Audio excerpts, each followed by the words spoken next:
Welcome to Conversations with a Couple of Crones. We invite you to join us as we gather around our hearth and talk about our journeys with the Gene Keys and our personal transformations.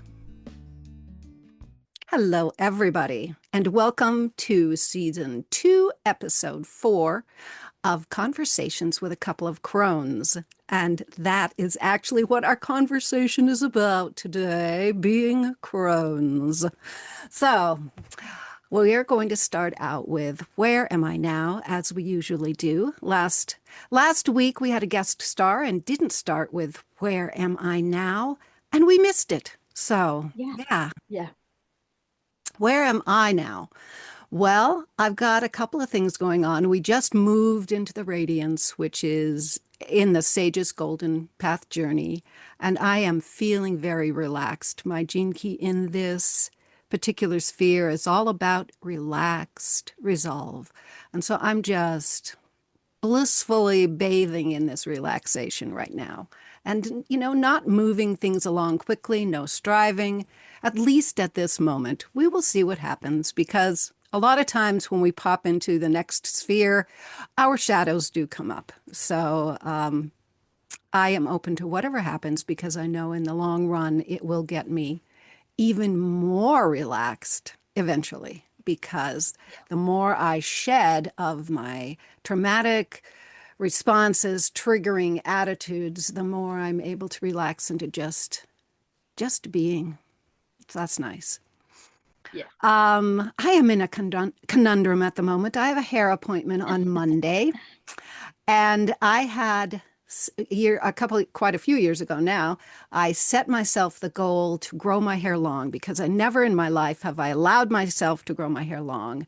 I've always cut it. And so I thought, why not? Why not?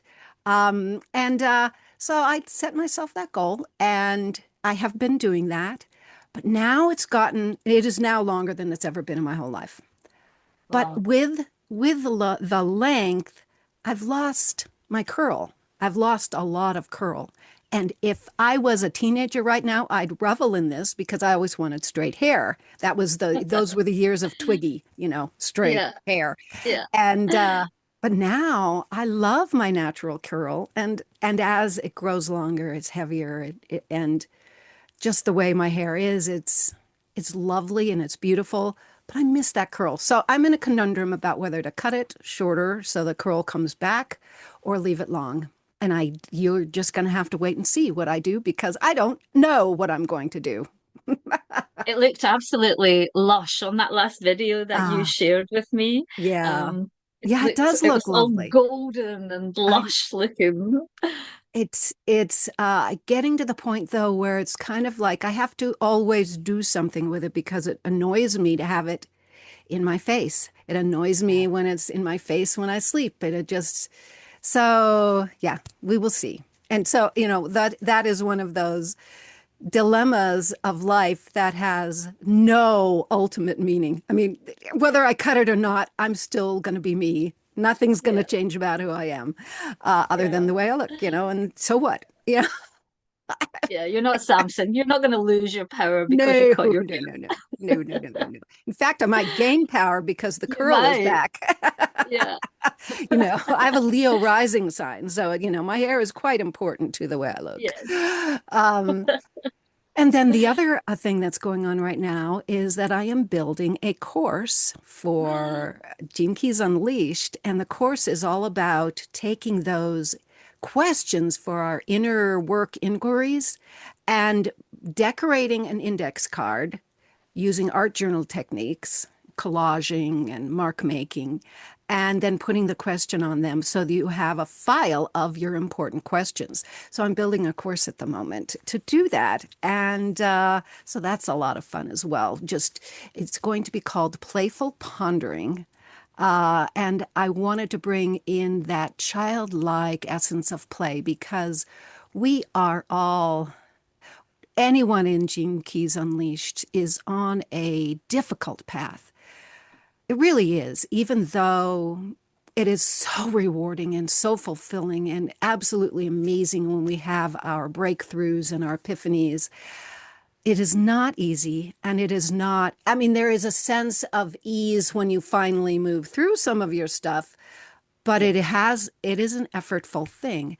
And so I want people to think of this course not as effort, but as a place to have fun and to bring in a somatic experience, to really bring those questions that you're pondering into the form, into, with your hands and your eyes and your ripping of your paper and you're gluing down this color and using that color. And so that's the other thing I'm doing at the moment. And I'm really excited about that, Megan. In fact, because we've been talking about it, I use questions a lot in my daily journaling practice. And this morning, I was writing about something, and then I asked myself a question: when I'm really tired, how do I how am I able to be more gentle with myself?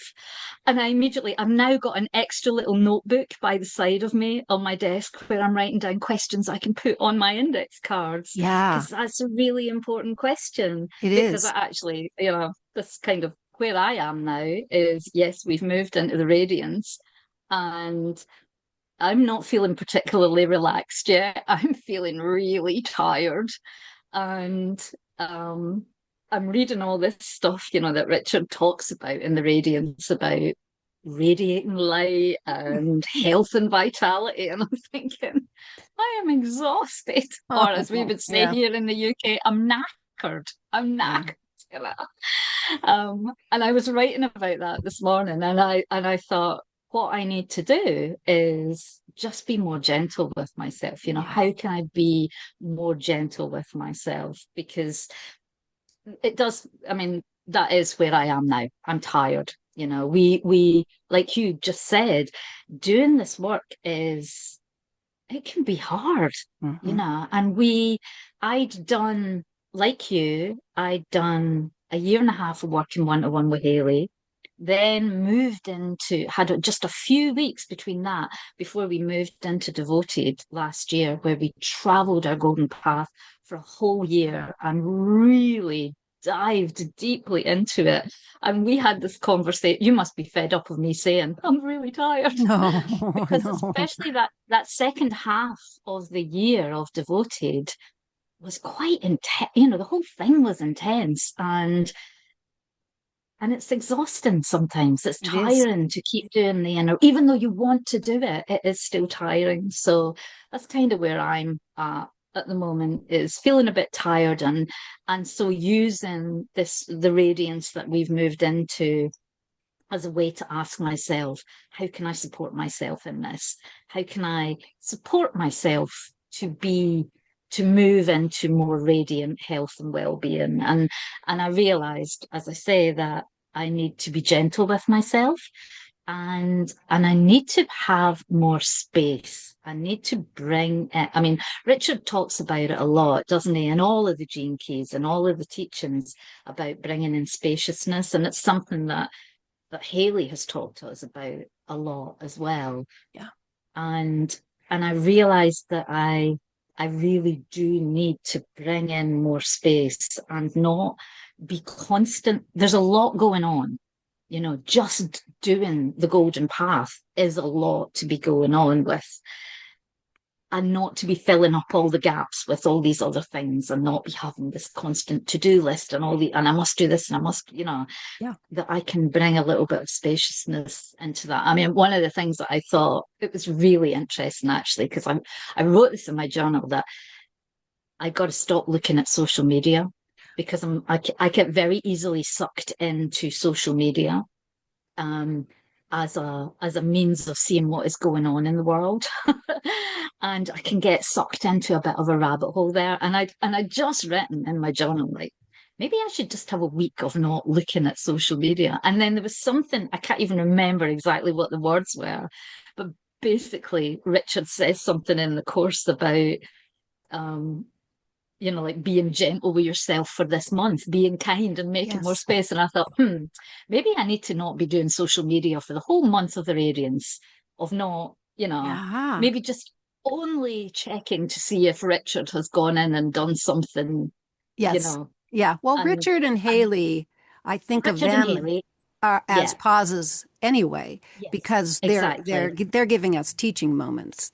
That's Exactly. different than Or scrolling social posting media our things, or posting with our things. Yeah. our cauldron of Crohn's things, but not because I will go on telling myself I'm just going to do something like Yeah. that, and then I'll get slowly sucked into Yeah. and so that's my kind of little radiance resolution at the moment, to try and limit that. And I have to practice what I preach because I keep telling my husband that he needs to stop looking at social media and being sucked into all the shit that's going on in the world at the moment. So I should practice what I preach. um, and the other thing that's going on for me, which is going to kind of lead into what our conversation is about today, is that there's been a big shift in my life. And my son, who is 29 and who has lived at home, has lived with me his entire life, has this week moved out into his own place. So I've literally, I feel like I've crossed the Rubicon. I have moved into a new phase of my life. So when we were talking about what we were going to do our next quack about, what was going to be the subject, and you suggested talking about being a crone Yeah. and how we are embracing cronehood or cronedom or whatever you want to call it, seemed just absolutely perfect timing. Um, so yeah, so that's what because we're the cauldron of crones, and this is our conversations with a couple of crones, and we definitely identify as a couple of crones. We're both in our 60s, so that's what we're gonna just talk about today, what it means to us. So I did a little quick bit of research before I came on, and I've read this before, but I just thought it would be interesting just to look at this. So, Clarissa Pinkola Estes, who wrote Women Who Run with the Wolves, she suggests that the word crone may be derived from the word crown, or la corona. And while she says, while a crown is known as a circlet that goes around the head and establishes one's authority as a leader, before this understanding, the crown or la corona was understood to mean the halo of light around a person's body, their aura. La corona was considered to shine more brightly when a person was clear, filled with love and justice. So she says a crone is one who reflects this enhanced degree of clarity and insight. And I thought that was just an absolutely perfect definition for us, because this whole, our website, the Cauldron of Crones, and it started out with this podcast, didn't it? The conversations with a couple of crones. It was because we've done the work. We're feeling so much more clarity around ourselves. So we want to share that, and we want to share that from the place of being a crone. So I'm feeling very much like I'm having one of those times of, seeing the perfect timing in everything. I think moving into the Sage's journey marked a new passage for me, because it felt like um, taking all that work that I've done in the sort of 2.5 years leading up to it, and the 25 years before that, but going deeper. And this idea of the sage as the sort of wise one, the crone is the sage, Yeah. you know. So yeah, that feels right. It feels like this is the perfect next step on my journey as a crone, that, I've got all this life experience, and I've got a lot of learning. I've been through I've been through a lot, but I've also done a lot of the inner work. I've been doing this inner work in one form and another for 30 years nearly. Um, so I feel like I'm ready to embrace being a crone. And the fact that my son has just moved out and I've physically, I mean, I'm not always going to be his mum, but I've physically stepped away from that role of mother. So now I feel like, right, I'm ready. I'm ready to really own being a crone. Yeah. Yeah. Yeah. Yeah. Um, my son left home. Well, I left home when I was 50. Well, I was 55 when Tim and I got together. And so I left home when my son graduated from high school, and he, became independent at that time. Uh, and so I didn't feel cronish yet, even though I had, gone through menopause, was going through menopause. Menopause for me was very smooth, no, not a big deal. But when I did have a lot of problems when I retired because I retired at the same time, moved in with Tim. We got married and left my son all at once when I was at that time. And I had a difficult time letting go of this striving nature that I'd had when I was working and being a mother. And, I was no longer had mothering duties. I lived in a different town from my son. I wasn't going to take on his kids. And so all of my hobbies all of a sudden became work. So I was work, work, work, work, work, work, work, right? And at that time, none of it was inner work. It was all creative work. I'm going to have to make a living being a jeweler, or I'm going to make a living being a podcast, not a podcaster, website. I'm going to have my own blog. It was crazy. It was crazy. All this energy that I had put into doing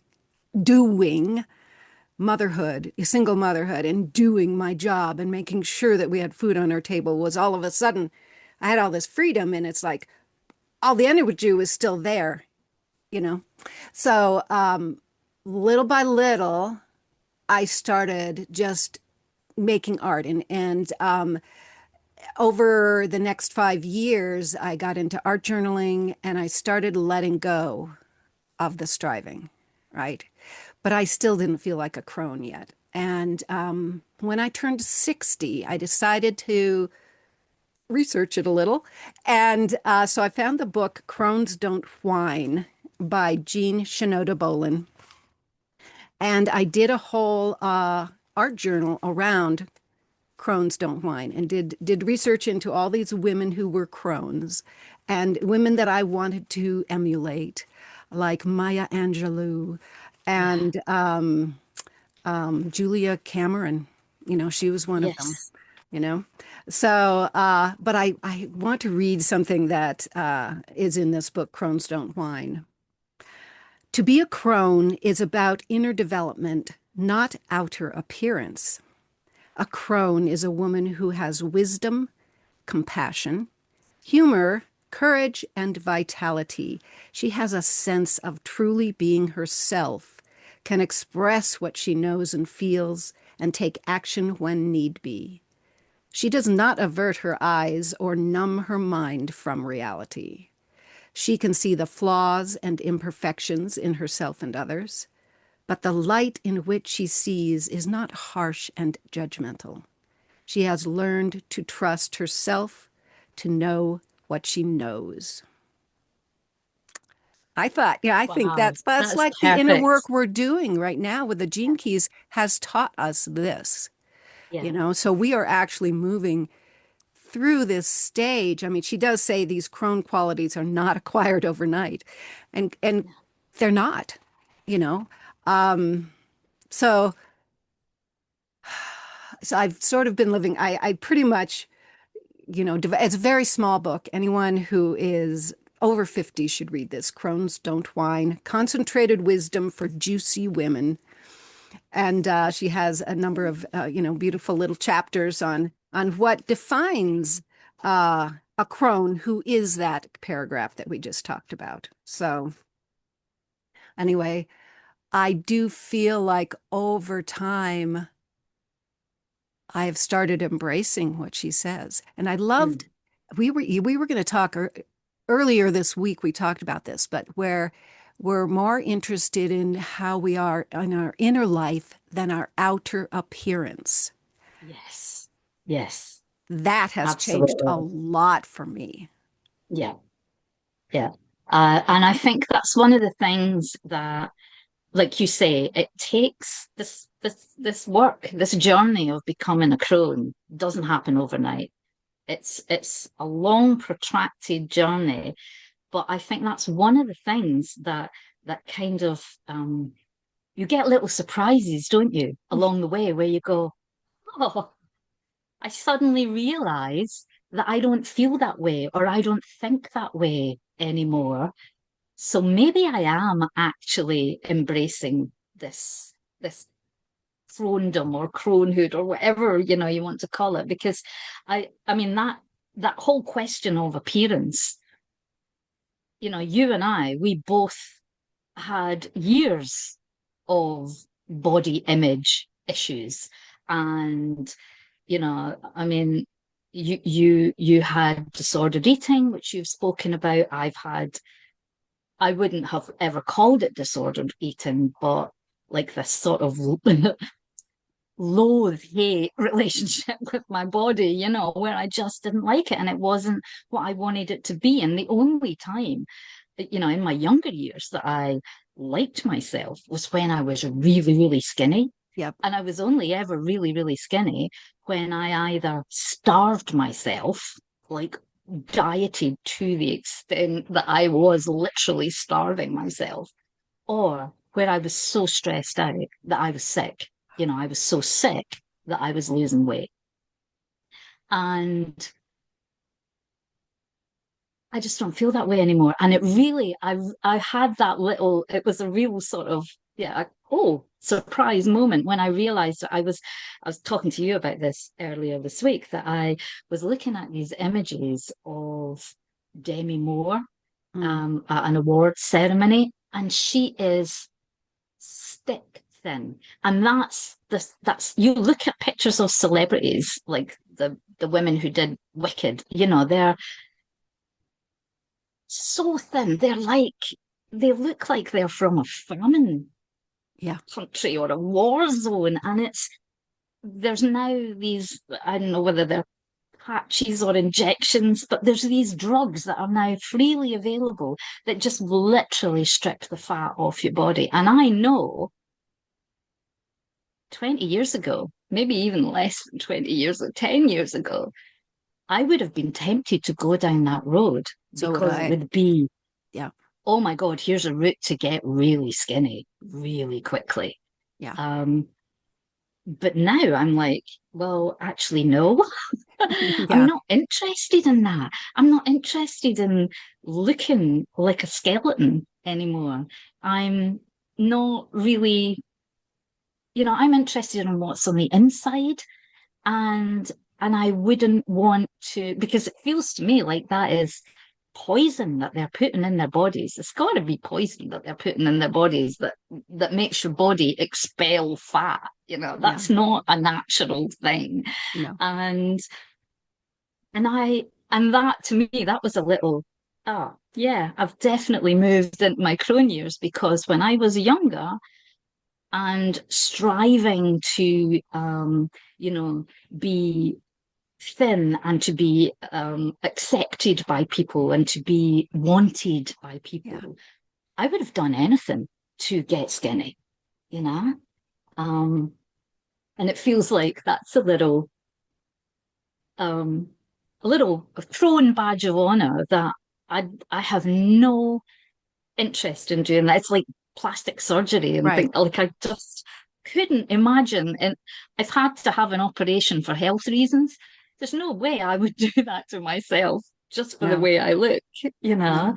which is and and I really like there are a lot of women like celebrities who are actually actively embracing their crone years as well, who are saying, I'm proud of these wrinkles. I'm proud of this age that I'm wearing because Yes, it's a privilege. It's a yes, privilege to have lived this life, to have this body, you yes. know.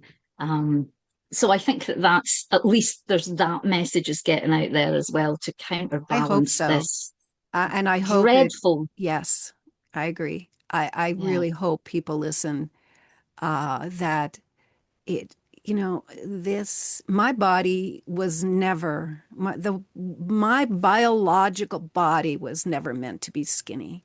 I no, have childbearing hips and thighs. I would have been one of those, back in the day, one of those farm women who dropped kids out in the field because childbirth was so easy for me because I'm built so well for it. yeah, Well, that doesn't translate into a boy's body. It just no, doesn't. So why, I was never taught at the time that I grew up that yes, you don't look like these girls in 17 magazine or Twiggy, and you are delicious and juicy just the way you are. yeah, I didn't have the self-esteem. Even if somebody had told me that, I didn't have the self-esteem to I hear know, it. I I would have know. said, no, well, you're fucking wrong. Well, I wouldn't have sworn at my mother, but at I least at that know, point. I know, But I it's know. like, yeah, I now am realizing that the meat on my bones, and I'm not obese, not that I'm prejudiced against being obese. My body is just my body, and it's what Yeah, I am right now. And I need to treasure this, and I am learning to treasure it. And it yeah, has been a learning process, absolutely been a learning process because I had to move through the discomfort of being in a body, even. This inner work is teaching us that in truth, the treasure is being in the body, not trying to I escape it know. all the time. And part of that is accepting it as it is right now. Yeah, And to tell you the truth, for Crohn's at this age, we should have meat on our bones. We don't I know what's know. going to happen. We don't know if we're going to. My mom was in the hospital 3 times in her 80s. She needed her extra cushion Yeah, because she had to heal. And, hospital food isn't the greatest. She's not going to put weight on in there. yeah. So she didn't want to come out of there looking like a famine I had hit, know. She needed Oh, that extra cushion. So yeah, I'm fat friendly today. yeah. I am. And I think, I mean, like you say, it's that's the thing that doing this inner work teaches you, and it's been one of the greatest lessons for me. And it's one of my words for this year is acceptance, Yeah. you know, and that means accepting everything as it is. And that's accepting myself, accepting my body, and just, yeah, accepting the age I am. And the great thing, and all the inner work is what has helped me to get here, is I truly do get happier all the time.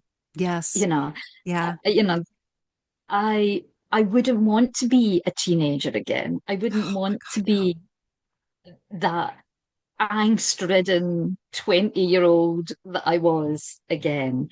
You know,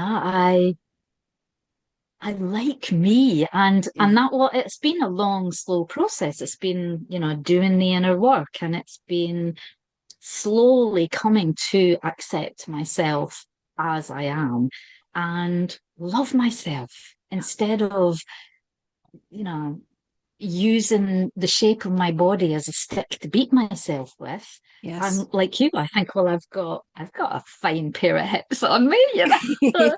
and and if I fall over and I break one of those hips, well, I might not break it because I've got a bit of cushioning There's that. on my areas.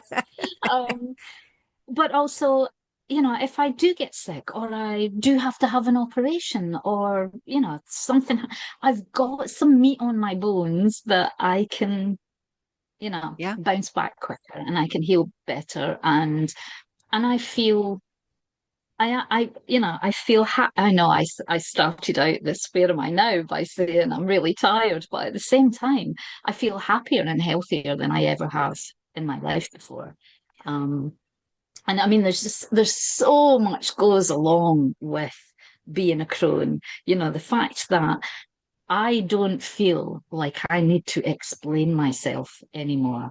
I don't need to explain my decisions or justify my actions.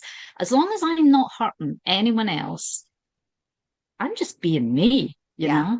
And that feels so liberating to Oh, just be me, to not be constantly in that performative, yes. you know, mindset where you're trying to get that external approval from other people when really, when I'm just me, then I approve of me. And Yes. isn't that all that matters? Yeah. Just Yeah. me liking me and me trusting. That's the other thing that, trusting myself. I trust my intuition in a way I never did when I was younger because I was Mhm. always second guessing Yep. myself. Me too. You Yep. know, I was, I mean, all those years of being a mother, I mean, it always felt, I never felt quite natural doing it because all the time I was feeling guilty or worried that I wasn't quite getting it right, or I wasn't doing it the way other people were doing it, and what if I'm doing it wrong? You know, and now it's like, I trust myself. I trust where I am on my path. So I'm trusting that this crone era that I'm moving into is absolutely perfect, and Yeah. you know, it, So yeah, I'm curious how it feels to have your son gone. I know you've gone through a number of weeks of almost like stages of this yeah, move because he's taken a while to yeah, move out. yeah. Um, it feels liberating, you know. Another Uh, liberating thing. Yeah. yeah, I feel kind of giddy because it feels like I can do anything. We could literally just pack up and go somewhere, I mean, Yeah. not that we couldn't do that before, because even when he was, he's been an adult for a long time, and we could go off on little trips and things like that. But we could choose, me and my husband could choose to completely change the direction of our lives because Yeah. we don't have to take someone else into consideration. Yeah. Um, and I think as well, I think the thing that I feel most free from is that mother guilt, because Ah, I, especially like, because I was a single parent, from he was 3 years old, I was a single parent, and I never felt like I was getting it right. And I've watched him grow into adulthood and continue to blame he's got his own path to walk. It's not up to me to fix him or to, fix his issues, but it's still been there in the back of my mind that I should have done it better, and I could do more. And, I wish I'd done that differently. And I wish and I think the fact that he is now really independent and is stepping into his own life, making his own path, being free from that guilt of not being a good enough mother, I think is the most liberating part of it all, you know, yeah. because it's not my job anymore to fix him. I mean, I will always be here for him if he needs me, and I will always listen if he needs someone to talk to, but it's not my job to fix him anymore. That's his Yeah. job now, Yeah. and that feels really good, Yeah. actually. I had one of those moments, yes, my son hasn't lived with me for ages. He lives in a whole other state, but I was kind of called to revisit that what is my role here in this situation Yeah. issue with my son, because he has had a snafu at his work where he it it it was a confusing situation. I'm not going to go into it online here, but it was a confusing situation for him where he felt kind of isolated and it was out of his control. And, as a mother, part of me, of course, the first thing was I wanted to go in and fix it. And there's Yeah. absolutely nothing I can do from another state. Not even if I was there was absolutely nothing Yeah. I could do other than maybe bring him a meal. It's like Yeah. nothing I could do. So, yet I wanted him, because he was isolated, he couldn't talk about the issue to any of his friends legally in Yeah. his situation. So, he's isolated. And I wanted to share with him that I'm there for him, but also not smother him, not try to fix him, none of Yeah. those things. Really know that he has become an adult Yeah. and give him the respect and the love and the honor of being able to handle this thing on his own. But Yeah. I'm also right here and I love you, So Yeah. it ended up just being a brief text every single day, just a brief one saying, "Hi, I'm just here relieving some of your boredom. I know you're not at work. So, your boredom has been relieved to for 2 seconds while I talk to you." Yeah. So anyway, it's an interesting thing as a crone to think to allow your children to be adults Yes. and have their own agency. What a Yeah. gift we're giving them to do I that. know. But it's I fucking know. hard, I know. I you know. know? Yeah. Yeah. Yeah. Anyway, But it's the way it's the way it needs to be, and it's the way it's yes. meant to be, you Hmm. know. And I'm so glad that I've got this really good foundation of all this inner work that I have been doing, and this, this solid core stability that working with my gene keys has given me, Yes. that I'm able to completely, completely let go and let him be an independent adult and not be there trying to fix things for him because I feel like I have to because it's my job. It's not my job anymore. So Hmm. that, does feel really good. I think the other thing, that doing all of this inner work, what how it prepared me for stepping into being a crone is that it has made me much more authentic, Oh, you know. yes.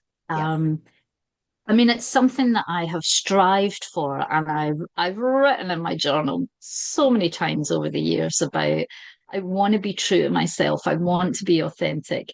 But these last few years of deeply working with the gene keys, because they are inviting you to look at your shadows, not with a view to fixing them, but to understanding them and to finding the seed of the gift within them. I think that, that has allowed me to be my authentic self because I'm now owning all the parts of myself. I mean, we're in Jinky 21. I'm completely owning the fact that I have that shadow of control and I can see it Hmm. playing out, Hmm. you know. But I also have the gift of authority. And that just makes, that makes me much more real and much more balanced. And yeah, I feel like I know I'm really ready for this next chapter of my life because it feels like a whole new chapter opening up, which is just amazing. This segues beautifully into the other piece from this book, Crones Don't Whine, that I'd love to read. Crones are juicy. A crone is a juicy older woman with zest passions, and soul. If you aspire to be one, the secret is to be yourself. While your mind, heart, and body still function well enough and you appreciate being alive. Metaphorically, the three phases of the moon, waxing, full, and waning, the three phases of the ancient goddess, maiden, mother, crone, and the three biological markers of menarche, menstruation, and menopause divide women's lives into a three-act play. This is Act 3. The curtain will come down at the end of it. In Act 3, you may pick up on threads of meaning from earlier phases of your life and find yourself absorbed in something new. There are completions and endings, doors close and others open. Whatever the particulars, what makes life juicy is being deeply involved in life. Yes. Oh, Yeah, yeah. yeah. And And we, isn't that, yes, go on. mm, Well, I was just going to say, isn't that exactly, the message that comes through from Richard Rodge when he's talking about yes, jinkies? How many of the jinkies does he talk about? Like, what do you want to do with this, with a life. lion's share of your life? What do you want to spend your precious time doing? Yeah, Do I want to go, oh my God, I'm so old and my yeah, body's getting old? Or do I want to go, fucking hell, I'm in my 60s and look at me, I'm more vibrant than I've ever been. I'm happier than I've ever been. I've yes, got better friends. I've got yes, I have made the deepest friendships of my life in my 60s, yes. Me too. you know. Me too. And it's because we are being ourselves. We are Mhm. being wholly ourselves and we are embracing Yeah, life, you yeah, know. yeah. I just love it. I was just thinking about, we were talking about appearance earlier, and you and I have been moving away from makeup, wearing makeup. Yes. I don't even know when it happened in my life because I remember when I first met Tim, I was still wearing makeup. I was doing a lot of temporary work and I would put all my makeup on. And then I stopped working. I was still wearing makeup, even just for my husband. And at some point, I stopped wearing makeup. And then I actually started recording videos without makeup on. And that is vastly different than I ever would have been in my 20s, 30s, 40s, because I didn't feel like I could go anywhere without a mask Yeah, on. exactly. Exactly. And that's what it is. I mean, I started wearing makeup when I was like 17 Yeah, and it was the mask that went on, the face that you presented to the world and that you could hide behind, yeah, you know, yeah. and and and feeling like you would be judged if you weren't wearing makeup, you know. Or that you wouldn't fit in, Yeah, or people wouldn't notice you also. yeah, Gotta wear yeah, mascara so that people can see my beautiful eyes because mascara, yeah, if you don't, no one will see your eyes. yeah. How could they not see your eyes? I mean, but we just fell for the illusion that our the way we look is what will give us esteem. And Yes. it is an illusion. That is not. I've been watching us here on this video, and you know what? The most beautiful thing that we do almost every single second is smile. We Yeah, I laugh know. and I smile know. a I know. lot. And Yeah, that is the most beautiful enhancement of any face, period. absolutely. Absolutely. Yeah. You hear beautiful writers say that, I was watching this serious girl and all of a sudden something lit her up when she Yes. smiled. And Yeah. her face became radiantly different. You hear that was not a famous writer who wrote that. I just made that up, but I Yeah, remember, there are a lot of writers who say that a smile yeah, absolutely changes. What a yeah, beautiful decoration. And if this inner work that we're doing brings that authenticity that allows a natural smile to come out all the frickin' yeah. time. I know, I know. And the thing Wow. is, what does smiling and laughing do? It gives you wrinkles and it It gives you does. creases, Absolutely. and Yes. they're a map of of how much you smile, you Yes. know? I So agree. yeah, yeah, yeah. I agree. Um, It's funny. It's one of the things, I was so freaking judgmental of my body for so long. That's only eased in the last couple of years. But never, for some reason, never had a problem with my wrinkles. And I'm really glad that I don't have yet another issue with my yeah, appearance. So, yeah, my wrinkles are there. But, as you said, they were made from smiling. yeah, I don't have yeah, any. I have a couple of little frown wrinkles between my yeah. I've eyes, got yeah, but I think of them as concentration wrinkles more than yes, frown wrinkles. yes, It's, I yeah, got to see a little better there. Yeah. yeah, But they yeah, go away when I laugh. So, yeah, yeah, yeah. It's yeah. I think I mean I can see so many of my gene keys um tied up with all those ideas that I had when I was younger, like my purpose gene key that's got that shadow of inadequacy, of never feeling good enough, like always feeling like I, had to perform in a certain way, or I had to look a certain way, or I had to talk in a certain way. And now, as I'm older, I that the obviously because your shadows never go away, and no, inadequacy will come up as a shadow, but I no longer feel like I'm not good enough just as I am. And right. that's something that has come with the work and come with age, and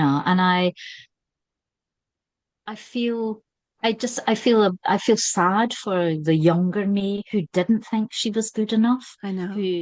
you know, who put herself through such a lot of pain, you know, worrying about the way she looked and thinking she was too fat or too short or too whatever or not in Or something not enough, enough of something else. not enough of something Not, else. yeah, Um, exactly. and and it's funny because I look at pictures of myself when I was younger and I think, no, I wasn't that bad looking. Yeah, I I wasn't know. actually this great fat person that I thought not I don't think there's anything wrong with fat, but I had this idea that I was just like this completely unattractive person who had to constantly be doing things to make people think I was attractive, Right. which Well, is and just we really want to be gentle with that younger child, that younger woman, because we just bought into the cultural bias yeah, against fat. I mean, really, it's still a cultural bias against fat. Or yeah, those women on the red carpet that you were looking at wouldn't look like they were starved. You yeah, know, we must still have a huge fat bias, or they yeah. wouldn't be able to be selling that whatever it I is that know, melts fat off your body. I know.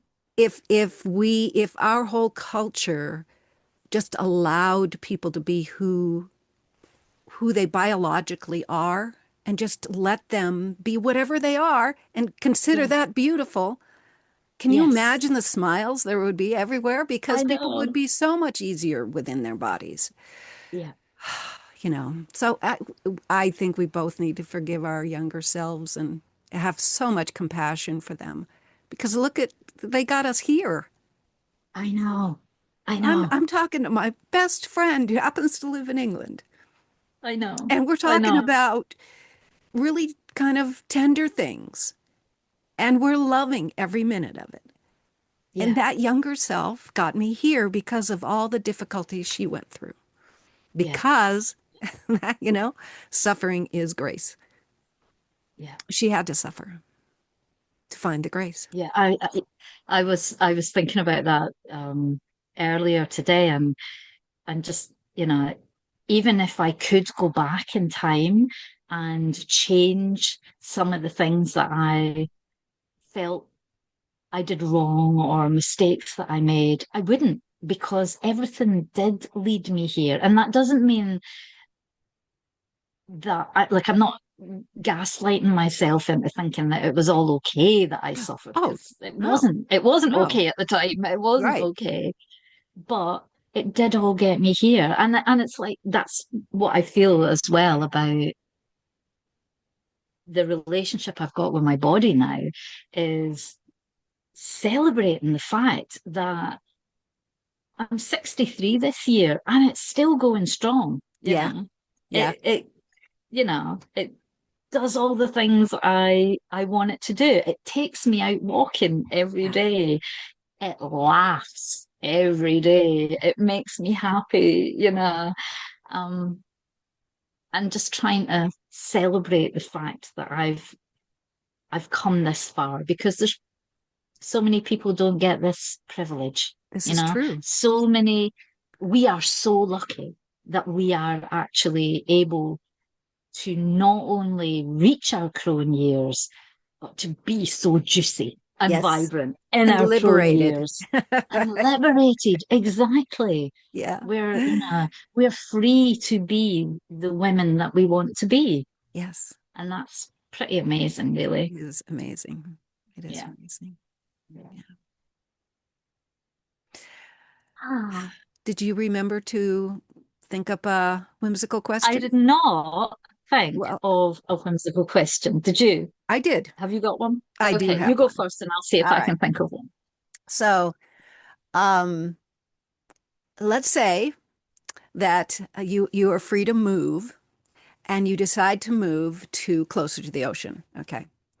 And you not don't just get a little house with a garden. You're able to get a house that has some property, which actually has little outbuildings for animals.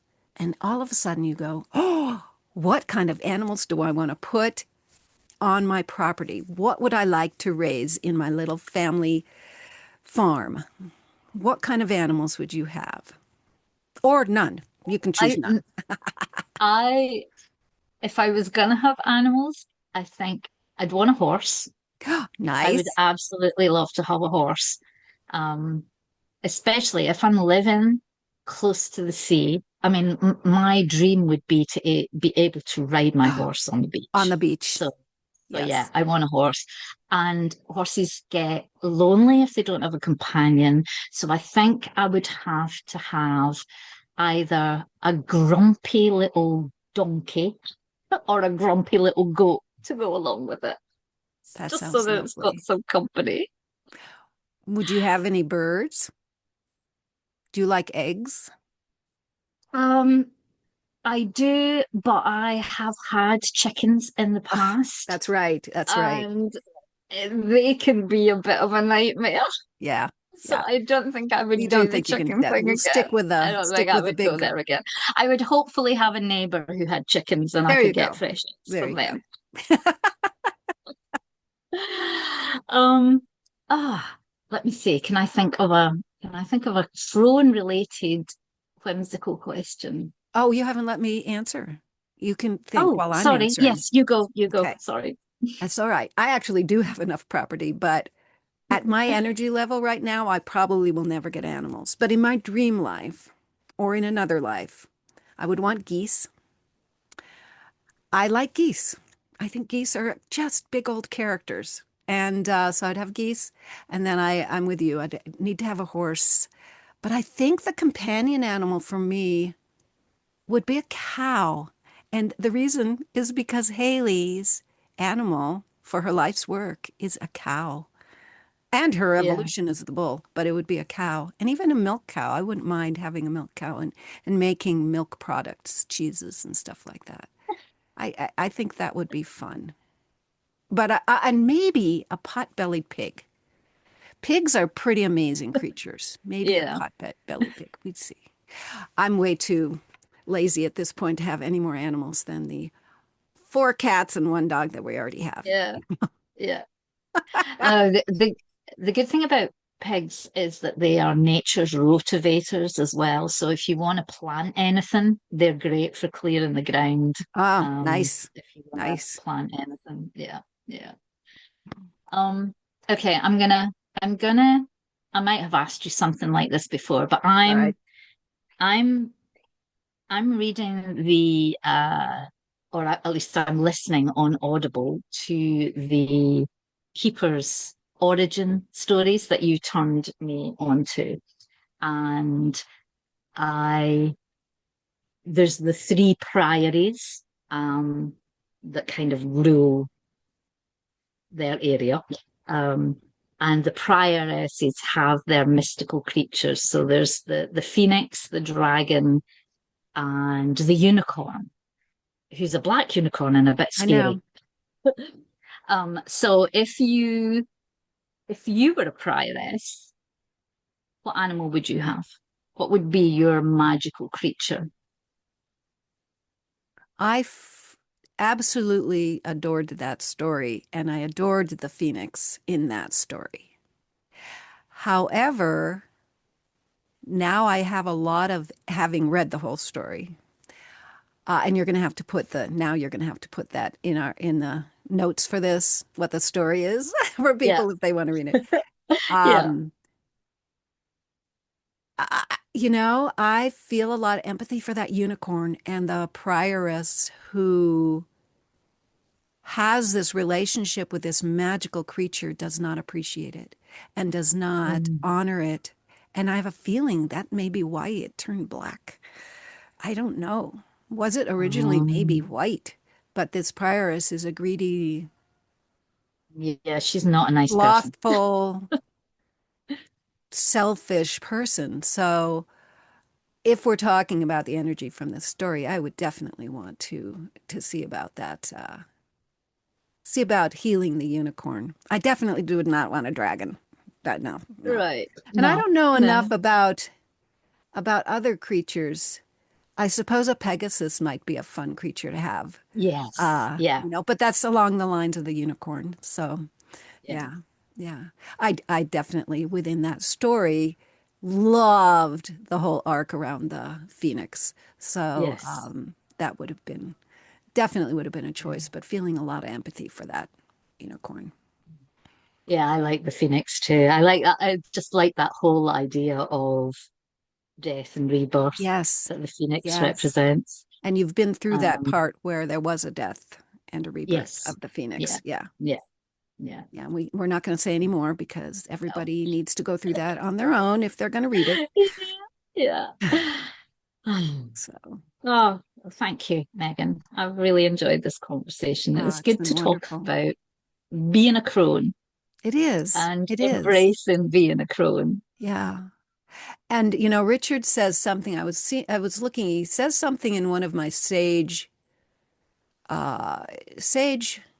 things, and I can't find it. But he talks about this kind of wisdom and knowledge of self, and uniting all of those parts of ourselves that you and I have been discussing about this stage of life of the crone Yeah. that we happen to be doing it during the time of the crone. And he says this is something that it's very much a line six kind of thing where you actually need to go through all of these parts of yourself and all of these experiences to gather the wisdom to get to your crone Yeah. wisdoms, you know. However, what he does say, and for all of our listeners who are younger and are not crones, hi, Esther. If you are not a crone yet, Richard does say that once you begin the contemplative life, these gifts that we are now harvesting as crones come to you even no matter what age you are. Yeah. Yeah. So that's, you don't have to wait till you're 60 to have Yeah. these kinds of freedoms and liberations that we're talking about. Yes, your kids haven't moved out yet, but you can Yeah. still be liberated. I just called up my sage, the sage wisdom for this radiance that we're in, 21.3. There's a bit in the mythos that I felt spoke straight to this crone energy. He says, your life may sometimes read like a book of heroic mistakes. Celebrate that you are one strong enough to own your mistakes and, where necessary, make amends. Colourful life is often one where much is learned. Oh, So that's exactly. Yes. I'm Yeah. I'm I'm a crone celebrating my colourful life. We'll Sure. say the same. Oh my God, Yeah. yes. Yeah. Colorful life. Yeah. Oh, well, thank you everybody for tuning in. And we are now on our usual schedule again. We will be doing another conversations with a couple of crones in 2 weeks. We had to catch up with ourselves. Yeah. And so, yes, we will see you in 2 weeks again, or you will hear us in 2 weeks. Yes. Thank you, everybody. Bye Thank bye. you. Bye.